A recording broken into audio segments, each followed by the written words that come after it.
তো বন্ধুরা, তোমাদেরকে আজকে একটা জিনিস শেয়ার করার জন্য আমি চলে এলাম। তো কথাটা হচ্ছে, তোমরা সকলেই জানো যে আজ থেকে 7 মাস আগে আমি এই দুটো গাড়ি কিনেছিলাম, ঠিক আছে?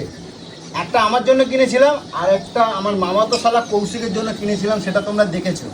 এবং তোমরা এটাও দেখেছো, যেদিনকে আমি শোরুম থেকে এই গাড়িটা কিনে নিয়ে আসছিলাম সেদিনকে বেলা 12টা থেকে আমি সন্ধ্যে 7টা পর্যন্ত আমাকে মাঝ রাস্তায় দাঁড়িয়ে থাকতে হয়েছিল। আমি গাড়িটা কিনেছিলাম বারাসাত শোরুম থেকে, ঠিক আছে? তো আমাকে রাস্তা দাঁড়িয়ে থাকতে হয়েছিল ভিজে ভিজে, সেদিনকে অহরহ বৃষ্টি হচ্ছিল। তো প্রবলেম হচ্ছে গাড়ির শর্ট সার্কিট হয়ে গেছিলো। শর্ট সার্কিটের জন্য গাড়ি স্টপ হয়ে গেছিলো।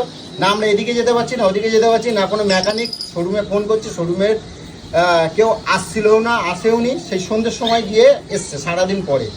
তো আমরা সারাদিন মানে এই পরিস্থিতির সাথে এসেছি। তো যাই হোক, আমি 7 মাস হয়েছে গাড়ি কিনেছি, 7 মাসে 70 বার প্রবলেম নিয়ে আমি ভুগেছি। তো তোমাদের কাছে একটাই উদ্দেশ্য যে তোমরাও একটু সচেতন হও, যার জন্য আমি তোমাদের কাছে বার্তাটা পৌঁছে দেওয়ার। তো কয়েকটা ঘটনা আমি বলে রাখি, তোমরা একটুখানি সচেতন হয়ে যাবে। তো কথাটা হচ্ছে, একটু বৃষ্টি হলেই শর্ট সার্কিট হয়ে যায়, ক্লাচ ব্রেক এখান থেকে অনেক রকম প্রবলেম আছে। আমার প্রচুরবার হয়েছে, তো যার কারণে বলা। তো কোম্পানিকে ফোন করলে ওরা আসে না, একটাই কথা বলে, সেই বারাসাত শোরুম ছিল আমার, তো ওদের বারাসাত শোরুম এবং কলকাতা তারাতলা।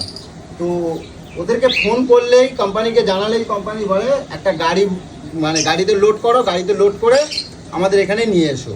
তো এখান থেকে ওখানে গাড়ি চার্জিং 4000 টাকা, 3000 টাকা, প্লাস 3 দিন 4 দিন আমাকে ওর পেছনে ঘুরে বেড়াতে হবে, আমার অফিস সব কামাই করে ওর পেছনে দৌড়াতে হবে। গাড়িটা কিনেছিলাম 1,05,000 টাকা।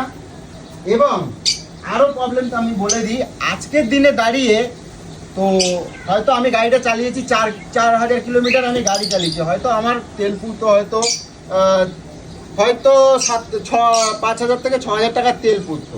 তো আজকের দিনে দাঁড়িয়ে গাড়িটা প্রবলেম হয়েছে, আমি কোম্পানিকে যোগাযোগ করেছি, দেখেছি, এসে বলছে কেবিল তারটাকে চেঞ্জ করতে হবে। কত টাকা পড়বে না, 16,000 টাকা আমাকে চার্জেস পড়ে গেছে, ঠিক আছে?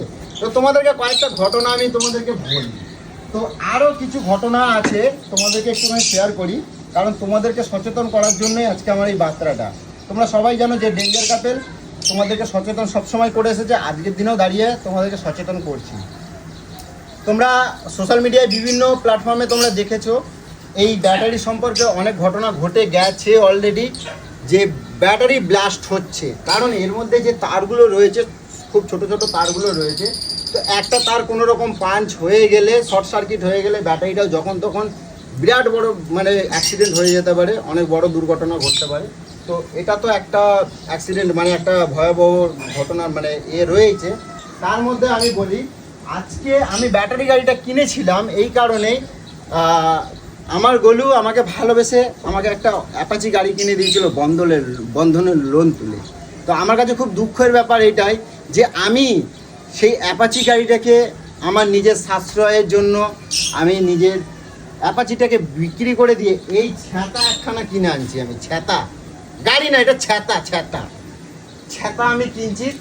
তার সাথে ওই একটা ছ্যাঁতাও কিনেছিলাম আমার শালার জন্য।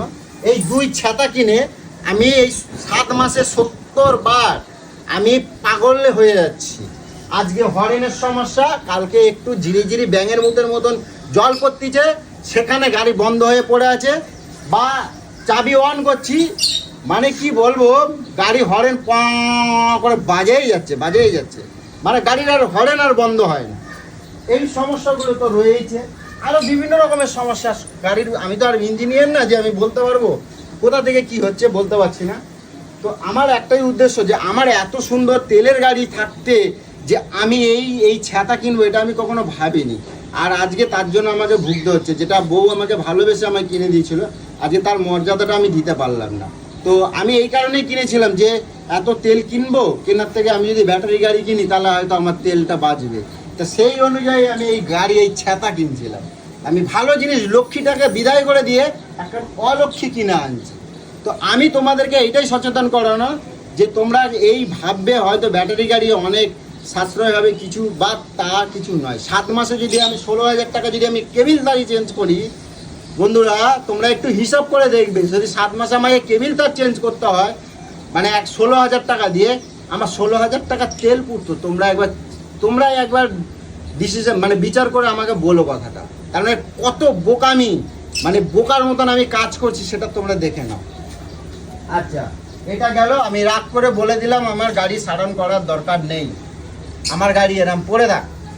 তো এই হয়েছে ঘটনা। নিজে নিজে এখন পাচ্ছি যতটুকু খোলাখুলি এই করে বেড়াচ্ছি, কারণ আমি ইলেকট্রিকে একটু আধটু জানি, তাই মানে খোলাখুলি চিপাচিপি করে যাচ্ছি। তো এই হয়েছে ঘটনা। তা তোমাদেরকে বলানোর বার্তাটা পৌঁছানোর একটাই উদ্দেশ্য। জানি বন্ধুরা যে তেলের গাড়ি একটু খরচা বেশি, তবুও তোমাদেরকে আমি একটা কথাই বলবো, ব্যাটারি গাড়ির থেকে তেলের গাড়ি অনেক বেটার। তোমরা চেষ্টা করো যে একটু খরচা হলেও তোমরা তেলের গাড়ির দিকে একটু ফোকাস দিও, কারণ এই গাড়ি তোমাদেরকে যখন তখন যে কোনো মুহূর্তেতে যেখানে সেখানে তোমাদেরকে এমনভাবে ফাঁসিয়ে দিতে পারে সেটা তোমরা ধারণা করতে পারবে না। আর আমি তেলের গাড়ি 8 বছর কন্টিনিউভাবে চালিয়েছি। 8 বছরে আমাকে সার্ভিস পর্যন্ত করতে হয়নি, আমি সেই গাড়িটাকে লাস্টে বিক্রি করে দিয়ে আজকে আমি নিজের দুঃখকে নিজে ডেকে নিয়ে এসেছি। তাই তোমাদের কাছে বার্তাটা, আমার পরিবারে এত লক্ষ লক্ষ বন্ধুরা রয়েছে, সেই বন্ধুদেরকে সাবধান করার জন্য এই বার্তাটা তোমরা একটু বিচার করে দেখবে, তাহলে তোমরাই বুঝতে পারবে। তো আমার কথাটা ছিল আজকে এই পর্যন্ত।